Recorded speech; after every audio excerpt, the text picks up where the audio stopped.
का मौसम कब बदलेगा? जब्र का मौसम कब बदलेगा? हम बदलेंगे तब बदलेगा। पाकिस्तान के अंदर एस्टेब्लिशमेंट को इस बात का शक अभी बाकी है कि यहां पे गद्दार और बागी। आप हमारे लिए हमारे मुल्क की जमीन को तंग कर दें तो आप मुहिब्बे वतन हैं, और हम अपनी जमीन पे आजादी से रहने का हक मांगे तो हम गद्दार हैं, हम बागी हैं। आप खुदा ना खास्ता कभी हार भी जाएं तो आप मुहिब्बे वतन हैं, और हम आपसे पूछें कि हुजूरे वाला ये क्या हुआ था तो हम गद्दार हैं, हम बागी हैं। आप किसी एक तजर्बे में नाकाम हो जाएं तो आप मुहिब्बे वतन हैं, और हम सिर्फ नाकामी की निशानदेही कर दें तो हम गद्दार हैं, हम बागी हैं। हम हंसे तो गद्दार हैं, रोएं तो गद्दार हैं, बोलें तो गद्दार हैं, चुप रहें तो गद्दार हैं, बात करें तो गद्दार हैं, ना करें तो गद्दार हैं, हम सवाल करें तो गद्दार हैं, जवाब मांगे तो गद्दार हैं, जवाब ना देने पर रिएक्ट करें फिर गद्दार हैं। क्योंकि हम पैदा हुए हैं हुजूर गद्दारी के लिए। हमारे गलों में ना तख्तियां डालो और हमें चक्कर लगवाओ पाकिस्तान के गद्दार लिखकर, हमारे माथों पे लिखो गद्दार, इधर यहां लिखो, या गोली मार दो, हमारे लिए वो ज्यादा आसान होगा। तकलीफ होती है। बिस्मिल्लाहिर्रहमानिर्रहीम, अस्सलाम वालेकुम। ये रिपोर्ट मेरे पास है और मैं मुबारकबाद पेश करता हूँ अवेयरनेस फाउंडेशन वालों को, जिन लोगों ने इसमें काम किया उन सबको। मैंने रिपोर्ट को अभी पढ़ा है और मैंने थोड़े दिन पहले भी इसको देखा था। मुझे इसकी एक कॉपी, मुझे ये सहूलत मैसर आई कि पहले मिल गई थी। मैंने इसको पहले भी पढ़ा था और ज़बरदस्त काम हुआ अल्हम्दुलिल्लाह, और ये काम जारी रहना चाहिए। मैं एक चीज़ की उम्मीद करता हूँ और दुआ भी करते हैं भट्ट साहब कि अगले साल ये जो लिस्ट है सहाफ़ियों वाली, ये छोटी होगी और हम यहाँ पे ज़्यादा लोग बैठे होंगे। लोग इसमें कम हो गए और हॉल में ज़्यादा होंगे। मैं इस बात की उम्मीद करता हूँ। मैं क्योंकि तनकीद करता हूँ बहुत खुलकर, और मुझे आदत है बहुत खुलकर बात करने की, तो मैं उन सबको वेलकम करता हूँ जो भी तनकीद करना चाहता है। बहुत अच्छी बात है, डिस्कस कीजिए हमारे कंडक्ट को और हमें भी करने दीजिए फिर। लेकिन किसी को यह हक नहीं पहुंचता कि वो मारे, वो डराए, वो जबर करे। यहां सब लोग ये बात कर रहे थे कि इकट्ठा होना पड़ेगा, यूनिटी होनी चाहिए। तो मुझे वो सिंपली एक दो लाइनें याद आ गई कि जबर का मौसम कब बदलेगा? जबर का मौसम कब बदलेगा? हम बदलेंगे तब बदलेगा, और बदलेगा, जरूर बदलेगा। मैं कुछ चीजें बड़ी क्लियर कर देना चाहता हूं अगले 2-4 मिनट के अंदर, कोई गलतफहमी रहे ना, खुलकर बात कर लेते हैं। हमारे ऊपर पर्चे देने की औकात पॉलिटिशियंस की नहीं है। ये क्या बेचते हैं पर्चा देंगे हम पे? कमजोर लोग, बुज़दिल। ये इमरान खान पर्चा करवाएगा, नवाज शरीफ करवाएगा, आसिफ जरदारी पर्चा करवाएगा हम पे। ये औकात है पर्चा देने की इनकी? भट्ट साहब नहीं करवा सकते। ये इनकी क्या जरूरत है कि हमारे ऊपर पर्चा करवाएं? पर्चा मेरे पे हो या मीर शकील पे हो, अरशद शरीफ पे हो या साबिर शाकिर पे हो, समी भाई पे हो या भट्ट साहब आपके ऊपर हो या जमीर भाई आपके ऊपर हो, ये नहीं करवा सकते पर्चा। ये जो पर्चा हमारे ऊपर होता है ना, बगावत का, गद्दारी का, इसके कॉपीराइट ही नहीं है पॉलिटिशियंस के पास। हर चीज के कॉपीराइट्स होते हैं ना। ये जो रियासत से बगावत का और गद्दारी का मुकदमा है, इसके कॉपीराइट इन सियासतदानों के पास नहीं है, वो इनके अब्बा जी के पास हैं, पाकिस्तान की एस्टेब्लिशमेंट के पास हैं कॉपीराइट्स। गद्दारी का पर्चा, बगावत का पर्चा, वो हम पे करवाएंगे। दुनिया के किसी मुल्क में ये पर्चे नहीं हो रहे, क्योंकि सब मुल्कों को इस बात का यकीन है कि उस मुल्क में रहने वाले शहरी उस मुल्क के वफादार हैं। सिर्फ पाकिस्तान के अंदर एस्टेब्लिशमेंट को इस बात का शक अभी बाकी है कि यहां पे गद्दार भी हैं और बागी भी हैं। क्यों शक करते हो? क्या मसला है आपका? ये कहना चाहिए, वो नहीं कहना चाहिए, सवाल ही तो पूछते हैं। हम करते क्या है? यानी अजीबो गरीब किस्म के स्टैंडर्ड्स पाकिस्तान में बनाए हुए हैं। मैं कुछ चीजें आपके सामने रख देता हूं। पाकिस्तान की एस्टेब्लिशमेंट से खुली खुली मैं सामने बात कर देता हूं। आप गैरों की जंग में हमें धकेल दें तो आप मुहिब्बे वतन हैं, और हम आपसे ये पूछें कि इतने सारे बंदे क्यों मारे जा रहे हैं, तो हम गद्दार भी हैं और बागी भी हैं। आप बंद कमरों के अंदर फैसले करें इस मुल्क के 22 करोड़ अवाम के, तो आप मुहिब्बे वतन हैं। हम आपसे पूछें कि उन फैसलों के नतायज पे नजर देखिए, बताएं कि ये हालात क्यों हुए, तो हम गद्दार हैं। आप पाकिस्तान में बार बार रजीम चेंज ऑपरेशंस करें, मुंतखब हुकूमतों को गिराएं, तो आप मुहिब्बे वतन हैं। हम आपसे पूछें कि ये क्यों किया, तो हम गद्दार भी हैं और हम बागी भी हैं। आप वजीर आजमों के इंटरव्यूज करें और फैसला करें कि इसको बनाना है और इसको नहीं बनाना, तो आप मुहिब्बे वतन हैं।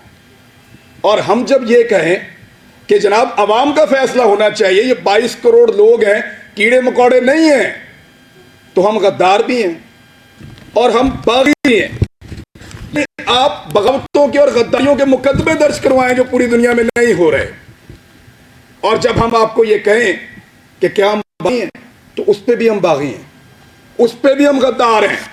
यानी अजीबो गरीब किस्म का क्राइटेरिया बनाया हुआ है। आप हमारे लिए हमारे मुल्क की जमीन को तंग कर दें, तो आप मुहिब्बे वतन हैं, और हम अपनी जमीन पे आजादी से रहने का हक मांगें, तो हम गद्दार हैं, हम बागी हैं। आप खुदा ना खास्ता कभी हार भी जाएं, तो आप वतन हैं। और हम आपसे पूछें कि हुजूरे वाला ये क्या हुआ, तो हम गद्दार हैं, हम बागी हैं। आप किसी एक तजर्बे में नाकाम हो जाएं, तो आप मुहिब्बे वतन हैं, और हम सिर्फ नाकामी की निशानदेही कर दें, तो हम गद्दार हैं, हम बागी हैं।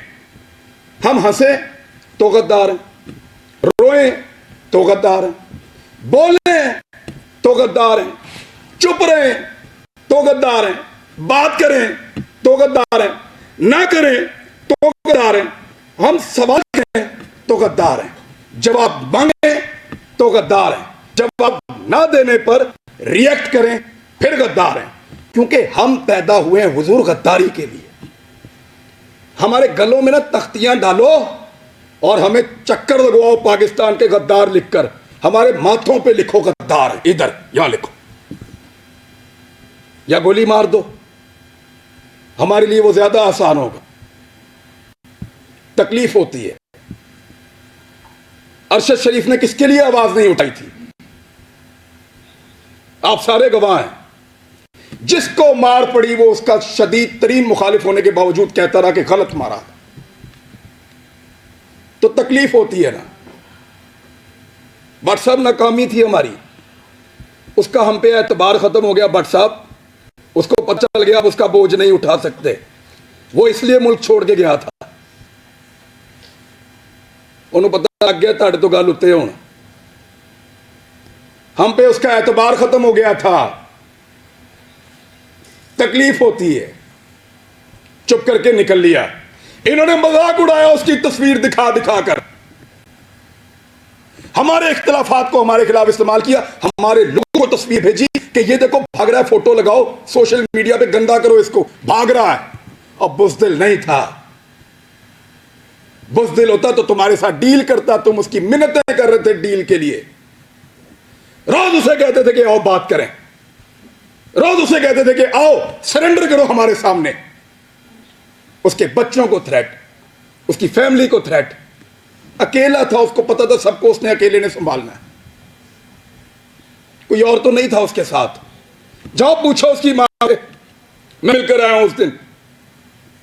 सारी बातें करने के बाद, हौसला देने के बाद, आखिर में वो कहती है कि अरशद तो नहीं है ना, जो कुछ भी हो अरशद तो नहीं आएगा अब। हम पे उसका एतबार खत्म हो गया था, इसी काबिल हैं हम पे भरोसा नहीं था उसका, इसलिए वो यहां से गया। बुज़दिल नहीं था, हम नकारा हो गए थे, हम उसको नहीं बचा पाए। मैं अभी थोड़ी देर पहले मैं मोटरवे पे आ रहा था, मैंने एक वीडियो रिकॉर्ड की। मुझे इत्तला दी गई कि आप इस्लामाबाद आएंगे तो पकड़ेंगे, तो मत जाओ। तो मुझे दो वजूहात समझ आई, या तो कोई ये चाहता है कि मैं यहां के बात ना करूं, या हो सकता है वाकई पकड़ ले। तो मैंने एक वीडियो छोटी सी रिकॉर्ड करवाई, इसलिए कि अगर मैं पकड़ा गया तो ये लोगों तक पहुंच जाएगी वीडियो, और मुझे जो इत्तला दी है, कैसे दी है, किसने पकड़ा, ये भी पता चल जाएगा। मैंने अपने बच्चों से भी माफी मांगी। मैं 1 साल में उनको कोई किसी एक मौके पर भी जो उनके साथ टाइम गुजारा करता था, मुझे वो मौका ही नहीं मिला। मैंने उसी वीडियो में उनसे माफी मांगी कि बेटा सॉरी बाबा, फिर लेट हो गए, लेकिन वादा आपसे पूरा करेंगे। लेकिन आपको पता मेरे दिमाग में वाली चीज क्या चल रही थी, मेरा भी आप सबसे एतबार खत्म हो गया। आखिर में मेरे दिमाग में यह आ रहा था कि अरशद नहीं है, बोलेगा कौन? वही था, सबको इकट्ठा करके वहां अदालत में पहुंच गया था। क्यों पकड़ा उसको? हौसला देता था, डट कर खड़ा था, हर जगह उसने आवाज उठाई और पूरी कोशिश की उसने कि यह मुश्किल वक्त गुजर जाए। अभी मैं इस यकीन के साथ अंदर जाऊंगा कि अरशद पीछे नहीं खड़ा हुआ। अब सिर्फ ये एक कमी मुझे महसूस हुई है, वो इस कमी के साथ पाकिस्तान छोड़ गया था। वो तकलीफ मैंने आज पहली मर्तबा महसूस की है कि जब वो ये मुल्क छोड़कर जा रहा था तो वो कितना बेबस था, और उसका हमने मजाक उड़ाया कि फलां फ्लाइट से निकल गया, इस तरह निकल गया, इस तरह भाग लिया। उसने मुझे फोन पे बताया, इमरान तुझे पता है मैं कैमरे में जानबूझकर मुस्कुरा रहा था, वो इसलिए कि मुझे पता था ये मेरा मजाक उड़ाएंगे। मजाक उड़ाते हो यार, पहले जमीन तंग करते हो, फिर कोई यहां से चला जाए तो उसका मजाक उड़ाते हो। क्या बंदूक लेकर तुम्हारे गले पड़ जाए वो? भाई बोलने का काम है उसका, साफी है वो अपनी साफत से टक्कर दे रहा था, देता रहेगा, शहीद है, तुम्हारे लिए निशाने इबरत बनेगा वो।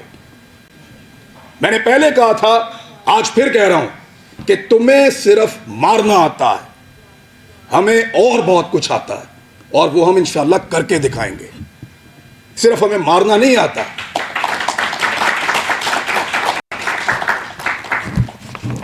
दबा दबा के और जिसको दबाया एस्टेब्लिशमेंट ने दबाया। हामिद मीर का प्रोग्राम में बड़ा खुश था उस दौर में जब बंद हुआ, क्योंकि हम भी एक अजीबो गरीब दुनिया में रहते थे। माशरत उलूम की किताबें पढ़ के आए हुए थे, लगता था सारे हीरो हैं, एस्टेब्लिशमेंट पाकिस्तान की वफादार है। सच्ची बात है, किसी की आंखें पहले खुल गई, किसी की बाद में खुल गई, लेकिन अच्छी बात है खुल गई।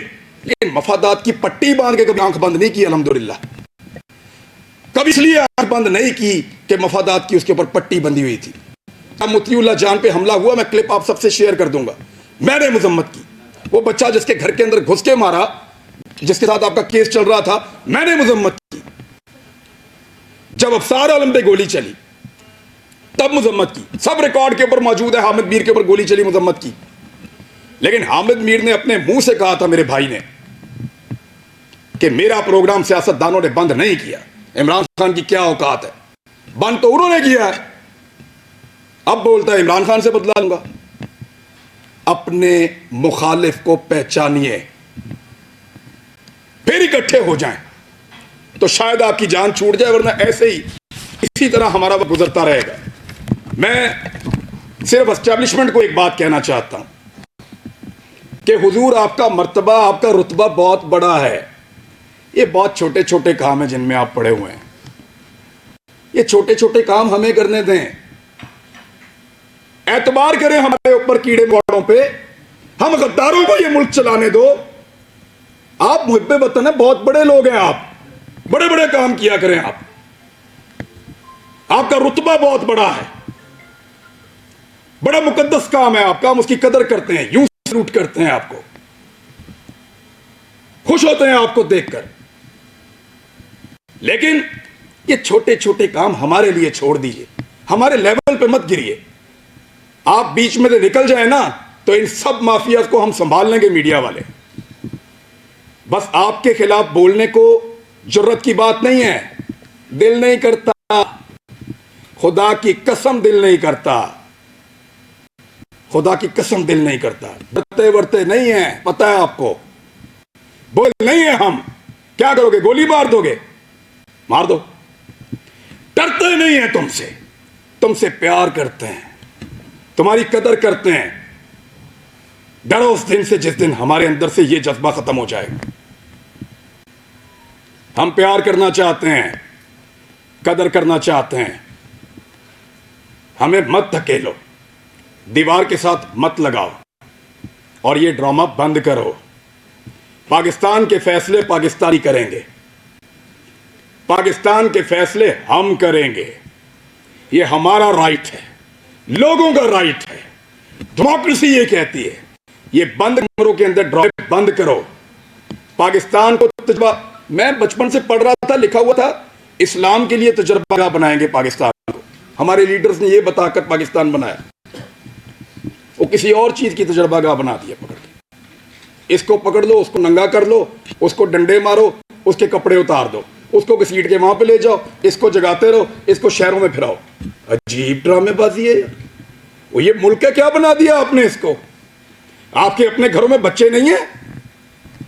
यानी हमें डिवाइड करके हम पे रूल कर रहा है। पहले गोरा कर रहा था, अब एस्टैब्लिशमेंट कर रही है। इससे अगर निकलना है ना तो एक बार सोचना पड़ेगा। मैंने यहां किसी को तनकीद का निशाना नहीं बनाया, मैंने सिर्फ बताया है कि वो कौन है जो हम सबको डैमेज कर रहा है। इस मौके से हमें फायदा उठाना चाहिए, हम सबको एक मौके बनाना चाहिए, एक मौके कम से कम इस बात के ऊपर कि एक को मार पड़ेगी तो सबको मार पड़ेगी। यहां से भी शुरू कर लो तो बहुत है, आपकी मर्जी है। अगर डिवाइड एंड रूल करना है तो फिर करते रहिए, इस गंदे खेल का हिस्सा बनना है तो बनते रहिए। व्हाट्सएप को मैं इसलिए अप्रिशिएट करूंगा कि कोई भी फोरम हो, कोई भी जगह हो, कोई भी बुलाए, जब सहाफत का काम आता है तो आप लोग आ जाते हैं। सर आप लोगों का बहुत शुक्रिया। हालात मुश्किल है, जिस मुल्क का चीफ जस्टिस कहे कि वो बेबस है, उधर व्हाट्सएप क्या करें बेचारे।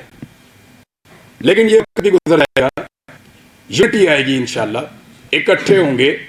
और हम नहीं चाहते कि हम अपनी एस्टेब्लिशमेंट का मुकाबला करें। इबाद आ जाओ, तब तक के लिए इतना ही, थैंक यू। जब